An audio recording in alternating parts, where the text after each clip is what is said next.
जों दुलाराय बर' फरायसाफोरा खुनु जों दैदेनगिरि नङा। दुलाराय बर' फरायसाफोरा जों जाबाय जों जाथिनि दाहोनासो।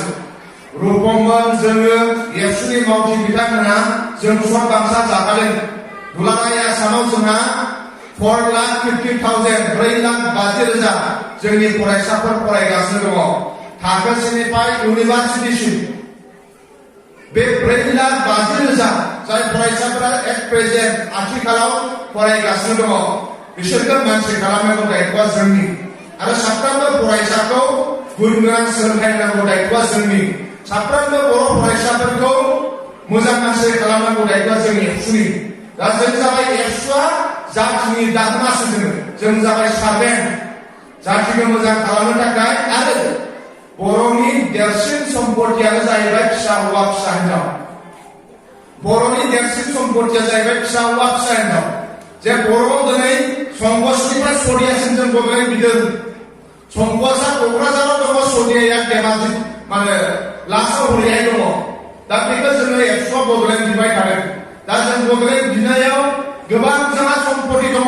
मिनारेल दङ, कयेल दङ, साहा बागान दं, दैमा दं, अन्थाइ दं, बाला दङ। बे जाबाय बड'लेण्डनि सम्पथि। बड'लेण्डखौ सालायनो थाखाय जोंनो नांगोन, जोंनो अन्थाइ बाला हा हाग्रा नांगोन। नाथाय बे सम्पथिनिफ्रायबो देरसिन सम्पथिया जाहैबाय एट प्रेजेन्टआव दुलाराय आसामाव जोंहा 4,50,000 जोंनि गथ' गथाया थाखो सेनिफ्राय इउनिभार्सिटिसिम फरायगासिनो दं। बे जाहैबाय देरसिन सम्पथि जोंनि फिसा हौवा फिसा हिनजावा। दा बर'नि फिसा हौवा फिसा हिनजावखौ लेखा गोरों खालामनांगौआ, बर'नि फिसा हौवा फिसा हिनजावखौ मेट्रिक पास खालामनांगौआ, बर'नि फिसा हौवा फिसा हिनजावखौ BA पास खालामनांगौआ जोंनिबो दायित्व, एबसुनिबो दायित्व, रुपमनिबो दायित्व। दा बेखौ लानानैनो जोङो सान हर खामानि मावबोगासिनो दं। आरो बेयाव साफ्रोमनिबो बिमा बिफाया सहाय होनो नांगोन। जोंनो सहाय होनो नांगोन। दा ओंखायनो जोङो बे बर' फरायसाफोरखौ मानसि खालामनो थाखाय आरो बिसोरनो देरसिन सम्पथि बर'नियाबो देरसिन सम्पथिया फिसा हौवा फिसा हिनजावासो। जों बेखौनो बुंबोबाय थादों। सोरबा बिमा बिफाया बुङो आंनि फिसा हौवानो आङो गय गायनानै गालांखानोसै, आंनि फिसा हौवानो आङो बिल्डिं न' लुनानै गालांखानोसै, आंनि फिसा हौवानो आङो हा बायनानै लांनोसै, फिसा हौवानो गारि बायनानै लांनोसै। बे सम्पथिया जोंनि सम्पथि नङा। जोंनि सम्पथिया जाबाय फिसा हौवाखौ MA पास खालामनांगौ, डाक्टार खालामनांगौ, इन्जिनियार खालामनांगौ, अफिसार खालामनांगौ। नों बेबादि होलां, नों थैलांनायनि उनावबो जाहाथे बियो थांनानै थाबाय थागोन। गोबां जोंनि क'क्राझार, चिरां, बाक्सा, उदालगुरि जोंनि बर' समाजफ्राव बिमा बिफाया सम्पथि होलाङो, बिद्दा होलाङा। सम्पथि होयो, थाखा फैसा होलाङो, नाथाय लेखा होलाङा, गियान होलाङा। अब्ला मा जायो? बिमा बिफा थैखांनायनि उनावनो गथ' गथाया सम्पथिखौ फाननानैबो जाजोबो। उसुबिदा जायोब्ला, बेमार आजार जायोब्ला फाननानैबो जाजोबो। नाथाय खनसेनि थाखाय फिसा हौवाखौ जुदि MA पास खालामो, फिसा हिनजावखौ डाक्टार खालामो, इन्जिनियार खालामो, सिभिल इन्सपेक्टर खालामो, आर्मि अफिसार खालामो, अब्ला बिमा बिफा थैनायनि उनावबो बियो आरामसे रायजो जानो हायो। ओंखायनो जों बेखौ बुंदों दुलाराय बर' फरायसा आफादा जोंनि 4,50,000 जोंनि थाखो सेनिफ्राय इउनिभार्सिटिसिम फरायनाय बर' फरायसाफ्रा साफ्रोमबो मोजां जानो नांगोन। आं दाबो आन्दाज मोनाखै साबेसे फरायसा दङ आखाइ थिखोलाय, साबेसे थाखो सेनिफ्राय इउनिभार्सिटिसिम फरायबाय थानाया गसंजोबलाय नोंसोर आं नायनि। जाय स्टुडेन्ट नों गसंजोब, जाय स्टुडेन्ट फरायसाफ्रा थाखो सेनिफ्राय इउनिभार्सिटिसिम फरायनाया बुरजायैनो दङ। आखाइ खबनांगौ बे फरायसाफोरनो। नोंसोर मोजां जाथारनांगोन। जिराय, नोंसोर जाहैबाय न'खरनि देरसिन सम्पथि। नोंसोर जुदि लेखा फरायनो होनोब्ला आइ आफाया नोंसोरखौ हा फाननानैब्लाबो नोंसोरखौ फोरोंनो लुबैयो। नोंसोर जुदि बेमार जायोब्ला बिमा बिफाया हा फाननानैब्लाबो नोंसोरखौ बेमारखौ नायो। मानो? न'खराव बेसेबां सम्पथि दङ, बे सम्पथिनिफ्राय देरसिना जोंहा फिसा हौवा फिसा हिनजावासो। ओंखायनो फिसा हौवा फिसा हिनजावा मोजां जाथारनो नांगोन। आरो हायो, मोजां जानाय गाज्रि जानाय बे नोंसिनिसो खोथा। हायो, मोजां लेखा फरायनोबो हायो। बर'नि लिटारेसि रेटखौ जों सानदोंमोन, बर'नि लिटारेसि रेटआ दा 40% 40% लिटारेसि रेट। नाथाय भारतआ जि समाव उदांस्रि जादोंमोन, भारत उदांस्रि जाबानो भारतनि लिटारेसि रेटआ 40 दा जोङो अब्ला भारत देशनिफ्राय जोङो 60 बोसोर 70 बोसोर उन खारगासिनो दङ। दा ओंखायनो जोङो साफ्रोमबो बिमा बिफाखौ खावलायो, बिमा बिफायाबो जोङो साफ्रोमबो बिमा बिफाया फरायसा बिथांमोना खस्थ' खालामथारनांगोन नोंसोर मोजाङै फरायोब्लानो जायो मोजां जानाय गाज्रि जानाय नोंसोरनिसो खोथा आरो फरायसाफोरा ओरैनो नाहरजों नोंसोरखौ आं सोंथि सोंगोन आंखौबो नोंसोर सों थांनाय बोसोर 2018 2018 आव दुलाराय आसामाव मेट्रिक लिरदोंमोन 18,000 मेट्रिक लिरनायाव बर' फरायसाफ्रा 7,000 पास जादों 11,000 फेल जादों दा बै फेल जानायनि जारिमिनखौबो खिन्थागोन आरो पास जानायनि जारिमिनखौबो खिन्थागोन फेला बोरै जायो पासआ बोरै जायो जों जाबाय दुलाराय बर' फरायसाफोरनि मावथि सार्भे हिसाबै सार्भेफोरासो मिथिगौ मानो थाखाय मालिकनि बारि बागाना मा जानानै जायो दाहोनायासो मिथिगौ जों जाबाय दाहोना मालिकआ जेबो मिथिया मालिकनाव जुदि सोंना नोंनि बारिनि जेवराया जिबाय होनोब्ला मालिकआ मिथियानो दाहोनानावसो सोंग्रोनो मा जानानै दं जों जाबाय एक्सट्रा जाबाय जों साबेन जोंनाव सोंनो जाथि दिनै बिमा बिफाया आंनि गथ'आ मानो फेल जाखो बर' फरायसाफ्रा मानो फेल जाखो ओंखायनो साफ्रोमबो पास खालामनांगौ दायित्वआ जोंनिबो दायित्व आरो साफ्रोमबो बिमा बिफाखौ जों खावलायो सम एबसु मावख'आव फैनानै सावरायफै एबसुनि दैदेनगिरिफोरजों सावरायफै नायनाय दायित्वआ जोंहाबो दङ बिमा बिफाया सम एबसुनि मावथिफोरनाव सों आंनि फिसाज्लाया सेलेकाबारि गोजौ फरायसालियाव थाङो आंनि फिसा हिन्जावा मुंनि स्कुलाव फरायो इउएन एकाडेमियाव फरायो सेलेकाबारि हाइ स्कुलाव फरायो सों नायनाय दायित्वआ जोंनिबो सिदाबादि नायनाय दायित्वआ जोंनिबो ओंखायनो बिमा बिफायाबो सम सोंफै जोंनावबो फन खालामहरनानै लीलाधर सारमोनावबो सोंफै आंनि फिसाज्लाया क्लास 9 मोनबाय आंनि फिसाज्लाखौ मा फोरोङो इन्जिनियार फोरोङोब्ला मा खालामनांगोन डक्टर फोरोंबा मा खालामनांगोन बा ABSU नांगौब्ला मा खालामनांगोन लीलाधर सारमोनावबो सोंफै सारनाव सोंफैना सोंफैया जों मिथिया नाथाय सारमोना मिथिगौ जोंनि एबसुनियाव सोंफै बिपुलमोनाव सोंफै सुनिलमोनावबो सोंफै रुपमोनावबो सोंफै नायनाय दायित्वआ जोंहा दं न'आव थानायाव बिमा बिफाया नाय नाथाय न'निफ्राय ओंखारबोनाय लोगो लोगो एबसुआसो बोरायगोन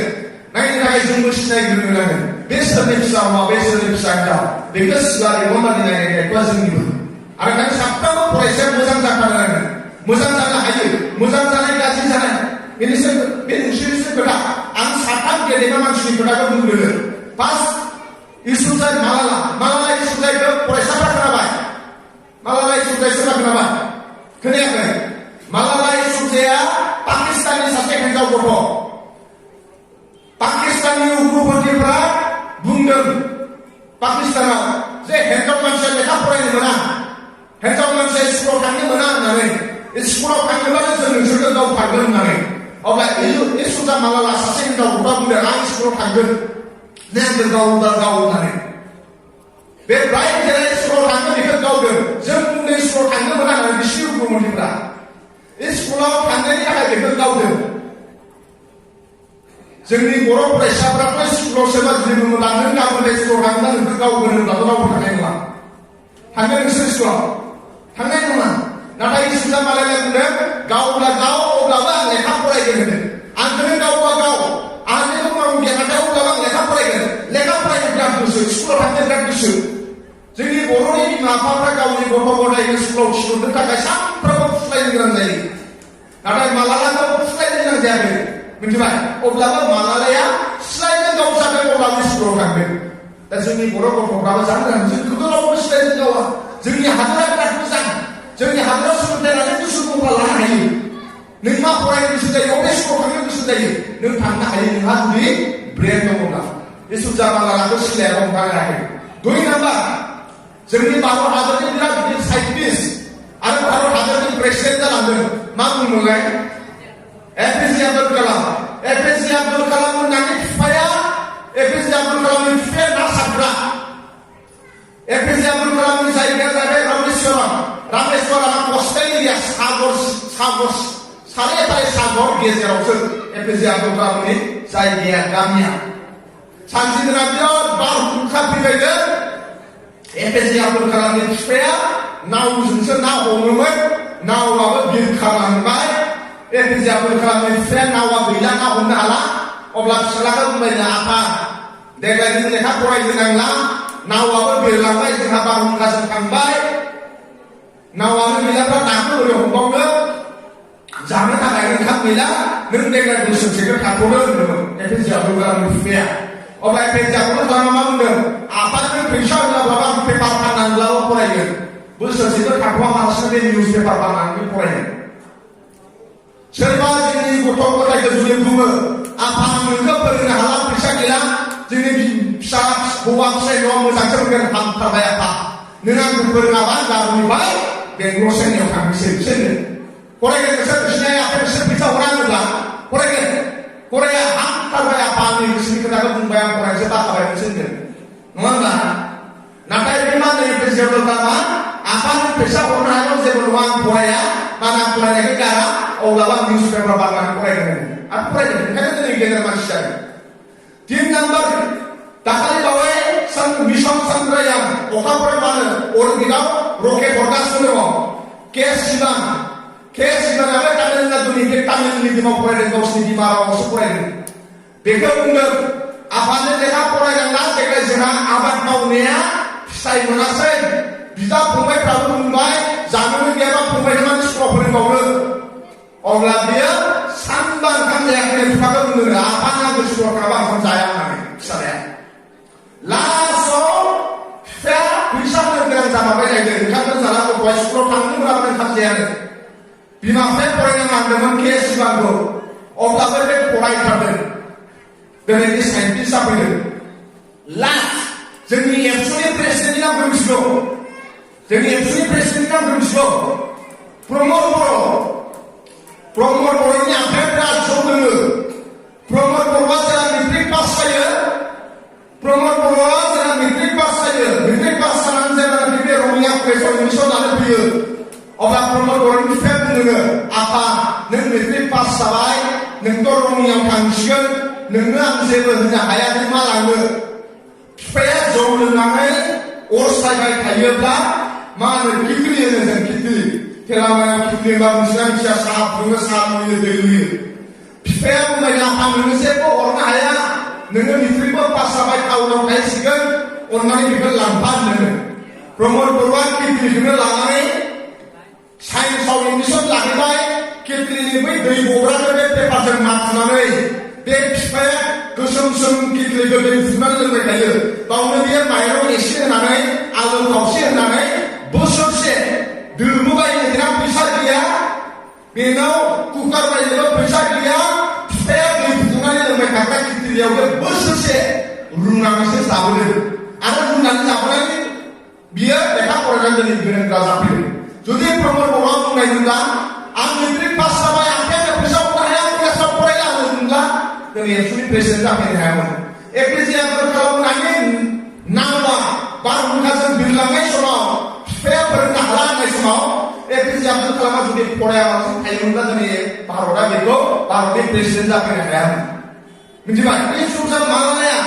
उग्रपन्थिफोरनि सिलाइखौ गिनानै स्कुलाव थांब्लानो सिलाइ गावखौ होनायखौ गिनानै जुदि लेखा फरायामोनब्ला दिनै बे समजों मालाया इन्टारनेसनेलाव नबेल प्राइज मोनामोन ओंखायनो गेदेर मानसि जानो हाया गेदेर मानसि जानो हाया गेदेर मानसि जानांगौब्ला खस्थ' खालामनो गोनां जायो नों जुदि जारिमिन खालामनो लुबैयोब्ला नों दा खस्थ' खालामनो गोनां जायो आरो हायो साफ्रोमबो बर' गथ'फ्रा बाय गड गिफ्टेड जोंनि बर' गथ'फ्रा बिराद फिट मिथिबाय physically fit and mentally fit दिनैनि जुगाव थांना थानांगौब्ला मेलेमाबो राफोद जानांगौ आरो मोदोमाबो राफोद जानांगौ दा जोंनि बर'नि गथ'फ्रा मोदोमा राफोद ना मेलेमा राफोद दाखालि बावै निउस पेपाराव ओंखारदों American youth are more conscious देन इभेन माने जानायनिफ्राय फरायनायाव कनसियासनो मिथिबायना आमेरिकानि गथ'फ्रा जानायबो गोसो गैया फरायनायखौ बारा गोसो होयो गोदो ब्रिटिशफ्रा जोंनि देशआव फैनानै साहा बागानखौ लुथिलांजोबदों दिनै बिल गेट्सआ आमेरिकायाव जिराय लुथिगासिनो दङ दिनै एमाजनबो बानायनाय फेसबुकबो बानायनाय बिसोरो आमेरिकायाव जिराय लुथिगासिनो दङ मानो बिसोरो जानायनिफ्राय बारा बिसोरनि मेलेमा फिट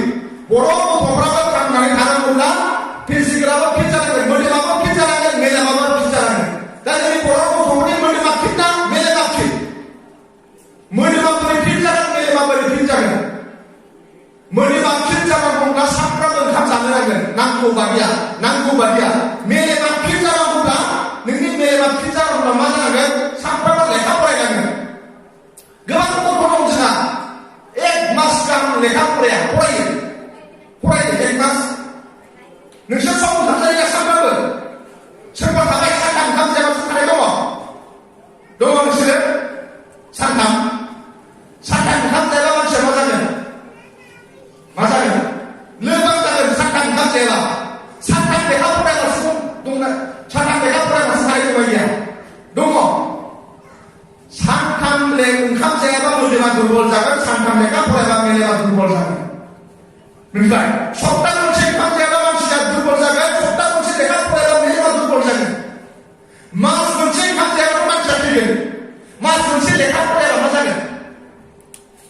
जेरै मास मोनसे ओंखाम जायाबा मोदोमा फैयो मास मोनसे लेखा फरायाबा ब्रेना फैयो दा अब्ला जोंनि बर' गथ'फोरनि ब्रेना फैजोबनायसो जादों नंगौना नङा मास मोनसे सानसे ओंखाम जायाबा दुरबल जायो जाय सानसे नों फुङाव ओंखाम जायाबासो बेलासियाव ओंखारनाय मोजां मोजां जायो सानसे लेखा फरायाबा जोंनि ब्रेना दुरबल जायो मिथिबाय जोंनि ब्रेना दुरबल जायो दा जोंनि बर' गथ'फ्रा सप्ता खनसे गाहाम ओरैनो थाहैयो आलासि जानो थाहैयो सोरबा गथ'आ जुदि ओंखाम जानो हाया लोमजानानै सानथामसे अब्लाथ' नेक्स्टना बिमाखौ दङ गाबनानै दाउखौ बुथारदों बिसोर राखांबाय आइखौ अमा गाबदों बिसोर राखांबाय लेखा फरायनायाव जों बिदि कनसियास नङा जुदि जोंनि ब्रेना जुदि सानफ्रामबो फिट जानो नांगौब्ला सानफ्रामबो सानखान्थिनि गियान समाज बिगियाननि गियान बिगियाननि गियान आरो सानखान्थि इंराजिनि गियान जोंनि ब्रेनाव थाजोबनो नांगोन आरो थाजोबब्लासो जों गोरों गोरा जानो हागोन अब्लासो जोङो ओंखायनो जों खावलायो एक्सट्रा खावलायो सानफ्रामबो बिमा बिफाया गियान लाबाय था गथ'आ सानसे ओंखाम जायोबा दुरबल जायो सानसे लेखा फरायबा बिनि ब्रेना दुरबल जायो आरो सानफ्रामबो जुदि मानसि हिसाबै थांना थानो सानदोंब्ला सानफ्रामबो लेखा फराय आरो जों लेखा फरायनाय हुदाखौ बानायथारनो नांगोन मिथिबाय जाय लेखा फरायदों बिसोरो साख्रि मोनदों थेलामाला ओनसोलावनो नाय जायहा लेखा फरायदों बिसोर सोरबा बेंकआव सोरबा मिलिटारि सोरबा आर्मि साख्रि मोनजोबदों जायनो साख्रि मोनदों बिसोरनि न'आनो मोजां जाजोबदों जायनो साख्रि मोनदों बिसोरानो मालाय रुजु रुमु रायजो जागासिनो दङ आरो साख्रि मोनै मानसिफ्रा सोर मोनाखै जाय लेखा फरायाखै जाय बिमा बिफानि खोथाखौ मानियाखै जाय फोरोंगिरि मास्टार बिनानाव सारमोनबादि गेदेर गोलावनि खोथाखौ मानियाखै बिसोरनो लेखा रोङाखै आरो लेखा रोङैफोराबो जोंनि दुब्लियाव खामानि मावगासिनो दङ ओंखायनो दानि गथ'फोरा मोजाङै लेखा फरायोब्लासो साख्रि मोनगोन आरो साख्रि मोनोब्लासो नोंखौ गनायगोन आरो इउनिभार्सेल ट्रु मानसि जोनोम जादोंब्ला जिखुनु खावसे जिउखौ खस्थ' खालामनो गोनां जायो जोनोमनिफ्राय 25 बोसोरसिम आरो 25 बोसोरनिफ्राय थैजासिम नों बबे जिउखौ खस्थ' खालामगोन बे नोंनिसो खोथा मिथिबाय आरो हायो बिमा बिफाखौ खावलायगोन साफ्रोमबो बिमा बिफाया फोथाय सोरबा सानो बर' मिडियामाव फरायबा साख्रि मोना सोरबा बिमा बिफाफ्रा सानो बर' मिडियामाव फरायबा साख्रि मोना आं दा एग्जाम्पोल होगोन बे रं कनसेप्ट जे मा बर' मिडियामाव फरायोब्ला जे साख्रि मोना बर' मिडियामाव फरायोब्ला जे इंराजि रोङा भारताव बयनिफ्राय बांसिन सोलोंथाइ मोननाय अफिसारफोर दङ होनोब्ला खोला भारत साउथ इण्डियानि मानसिफोर तामिलनि मानसिफ्रा तामिल मिडियामाव फरायो केरेलानि मानसिफ्रा मालायालामाव फरायो तेलुगु मानसिफ्रा तेलुगु मिडियामाव फरायो इसिबां साउथ इण्डियानि लेखा फोरोंगौ सब बिमा रावआवसो फरायजोबनाय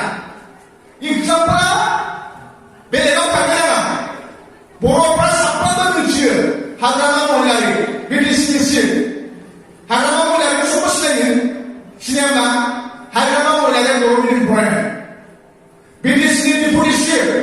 खाम्फा बरगयारि बे बर' मिडियाम फरायनाय बर'नि मेलेमजिबि उखावफोरा बर' मिडियाम फरायनाय आसामनि मिनिस्टार सन्तान ब्रह्म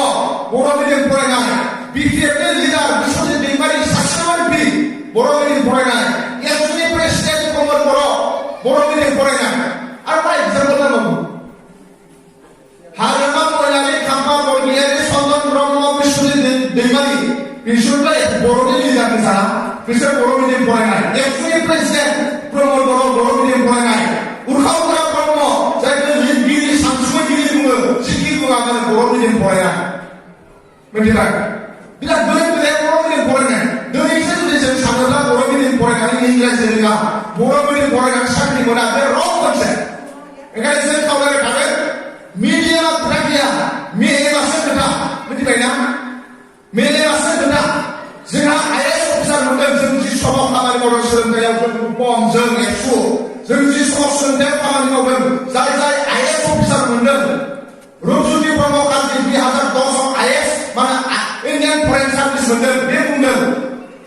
साहित्य सभा आरो एबसुनो साबायखर बावदों बे बुंदों साहित्य सभा एबसु साबायखर नोंसिनि डिमान्ड खालामनानै जोङो इउपिएससि आनजादाव बर' साबजेक्ट मोनदों बिनि थाखाय गाव इन्डियान फरेन सार्भिस मोनदों मनज सरगयारि जोंनि समाव जोङो जों रुपम जों मनज सरगयारि लोगो हमबाय थायो मनज सरगयारि आइपिएस मनज सरगयारिया बुंदों साबायखर एबसु साहित्य सभा जे इउपिएससियाव जे बर' साबजेक्ट लिरनो मोनो बेनि थाखाय गाव इन्डियान पुलिस सार्भिस